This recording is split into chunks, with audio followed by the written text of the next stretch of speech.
Hello mayam ngasidi ai chocolate ki ice cream semjage chocolate ki yam laiba mongda Oreo packet lupa 10 piba ani lore atopa chocolate nasu sembi ado Oreo sine yam sammi da ahambada akhona Oreo se matek thidok pirani aduga mase grind tok thoni ado madi masagi manungda ko cream yawbanina akhona chini thaktas yai yam lai aduna si thidokpa loirakanda ko akhoi hana sawhalaba sangom room temperature da leibase Oreo packet anida glass sangom glass ama hapani se hapaloga phajana grind tawirani mase ai grind tawba loijare aduga grind tawba loiba matungda nahangaidi ai ice cream mold sembani ice cream mold natrasu steel glass plastic glass aduga koi sa thapagi paper glass nasu dum sembi yai do mayamna mold letrasu sida sembi yai da isum taksabani ado glass e akhoi haiba kanda pura full oina di hairoi deba full oina hairadi phaba ngamoy aduna sumaina tang kitang tangkhai de kisu khara hen ba ko adu lega inga sa Oreo gi cover do phajana samthok jare aduga mase kupsan birani si kupsan bagi maram di akoina deep freezer da thamba matam da ice ki water mongona sangadi haute aduga mase phajana koina rubber band gumba natrasu koi langna warse phajana tight oina phajin birani adu loiba matungda ko akhon mayai sida kitang hole sembirani semba loikanda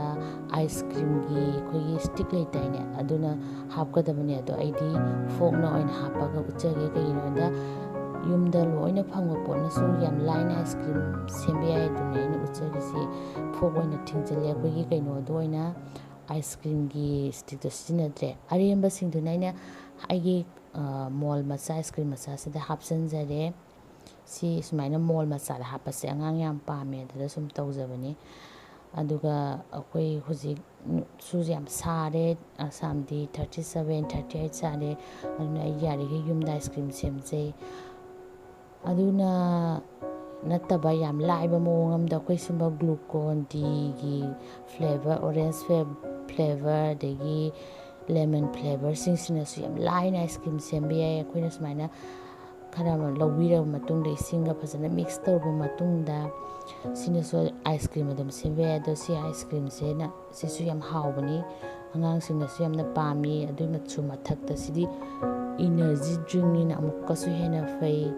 bazar dagi hujikti phangsu phangnade phangnasu ai ayamba matamda bazar gi posi ke sade yumda semaga ayamana pijei yumda semba haisina punumakta loina fai hygiene su pha oiba de angang da sumasa nungai taba khotaba tawdi mapan pot sidi ayamana yalaga semba ngatani adu loiba matungda ina pot myam se makhumje phajana khumjalaga overnight ki oina natraga 10 to 12 hours ki oina deep freezer da thamani adu ice cream se dum akhona hapta mu dum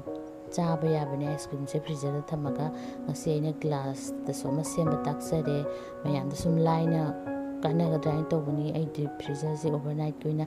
thamjare aduga nongalaba matungda ko aina sumaina compact ising ama lauraga akhoigi hana tawbodu maina se water bath tawre minute ani hum thamjare thamaba matungda minute ani ki matungda aina lauthokjare sigi sina yengo Oreo gi yam laina semba sangom khatang hapaga semba ice cream duni misi yam hawbani angang yam pamni angang di chocolate yam pambani na ko aduga aina ngarang semjaba glucon c gi koigi orange flavor duni sina lemon flavor su leibani atopa su yamna leibani aduna sisu yam hawbani aduga aina ngarang class da semjabadu su ai ucharake sisu yam line sembani sumai su mayam su dum sembiyo yumda sisu yam phajana yongo ai ice cream gi stick to su yaude ai phokna dum taraga sijinamni sina kharabudi sawi aduna siyong sisu yam laina sembe ai da ina su mayamna taksabani mayam su yumda sembiyo aigi sine se like subscribe share tawbiyo thank you for watching ꯌꯦꯡꯕꯤꯕꯒꯤꯗꯃꯛ ꯊꯥꯒꯠꯆꯔꯤ꯫